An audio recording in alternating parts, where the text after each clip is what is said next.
Hey friend, do you want to offer meaningful learning solutions that create behavior change, fit in the flow of work, and yield real results for your nonprofit?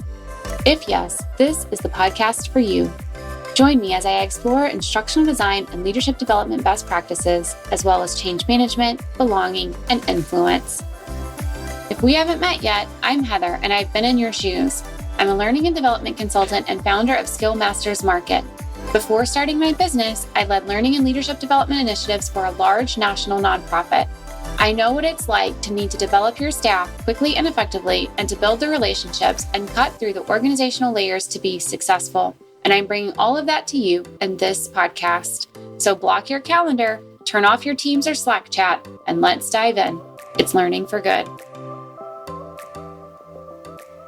Are your learners bored? So often our training audience attends training that isn't relevant or engaging, or it contains so much extra information that they feel lost, or the scenarios that are included just make no sense for them and their role, or sometimes they're just plain inconvenient. When I was working internally at a national nonprofit, I can remember asking questions of my subject matter expert to learn more about a particular group of learners that we were going to create training for.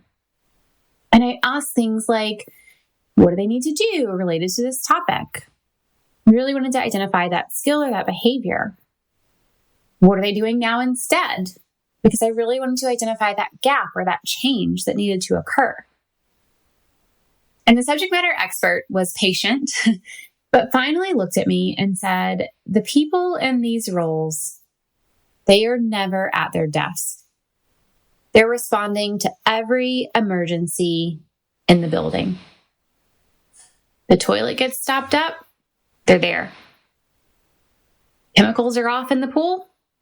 Yep, they're there too. A child that won't stop crying? They're getting a call and they're going. Someone on their team didn't show up for work? They're the ones who fill in. I hadn't asked a question yet about their context. And that context is one of the most important things in creating effective learning. Here's why. If I had created an e-learning, I needed to know they weren't at their desk. Or that when they were at their desk, they might actually be sharing that desk with someone else. And an e-learning might not be accessible for them. If I had created a scenario in the course, I needed to know what their day looked like to make sure I incorporated things like one of their team members not showing up for work. If everything in the scenario is perfect, it won't resonate and they won't know what to do when they get back to their job.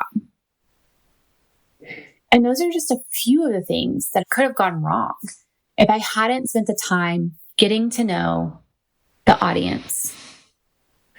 So in this podcast episode, I want us to explore learner personas. What are they? Why are they important? And how do we build them? Let's dive in. It's learning for good.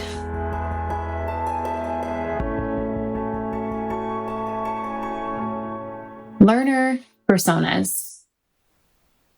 It's like our eye into the training audience. What is it? What is a learner persona? It's basically a fictional person that represents a category of people in your training audience. And you can use it to identify commonalities in their work environment, the skills they need, the challenges they face, and even some of their motivations. A few examples of categories that you might build a persona for might be frontline supervisors, or even frontline supervisors in a particular area or department, executives, emerging leaders, or even new employees. Why are learner personas important? While they are generalizations, learner personas can help you create learning that is contextual to your learner's environment in their role, that aligns with business goals and their personal motivations, and is accessible for them. But I think the real value comes not from the piece of paper you create, but from the process of creating them. You build empathy for your audience. And empathy is a learning designer's best friend. So how do we create learner personas? You want to start by identifying the group of people you need to learn about. So let's say it's first-time supervisors in your organization. Then, once you know which group you're focused on, consider what you need to know about that group. What is it that you need to learn? Do you need to know about their work environment? Do you need to know the primary business goals that their work supports? Do you need to know their personal goals and aspirations? Do you need to know what their biggest challenges are in that particular role? Do you need to know what's going really well for them and what feels easy? There are a lot of different things you can learn, and so it's important to narrow in your scope. Once you know what you need to learn, that's when you can start your research. How can you learn whatever it is about them? Maybe you need to run some focus groups to collect insights from the audience directly. Maybe you need to conduct a survey. Maybe your HR team already has relevant data from employee engagement surveys or exit interviews. Maybe you've collected data from other training that you've offered to this group in the past. Maybe you can offer some one-on-one interviews to meet your audience and learn more about them. Or maybe observations would work. These are all great options. And you'll probably need some combination of these inputs. Now, I should also note that these are things that you can do with the people in your audience. So those first-time supervisors, as an example, you can run a focus group with first-time supervisors. But you can also collect information from the people around them. So what do their supervisors say about their performance? What are they seeing as their struggles? And you can ask their direct reports. What do they think? What has their experience been like with this first-time supervisor? Once you have your data, start looking for themes. So to recap what we have so far, you've identified the group of people that you want to learn about.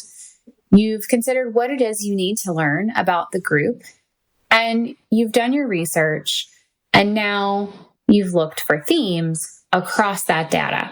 Now you're ready to put your persona together. You can give them a fictional name and backstory if you'd like. You can add a stock photo to represent them. That's generally what you're going to find in a learner persona. But the important stuff is what you learned and the empathy you built while learning it. Once you have your persona in place, the final step is to begin using it. You can use the personas to tailor learning experiences, to create personalized learning pathways or credentials, and to connect people for support and accountability.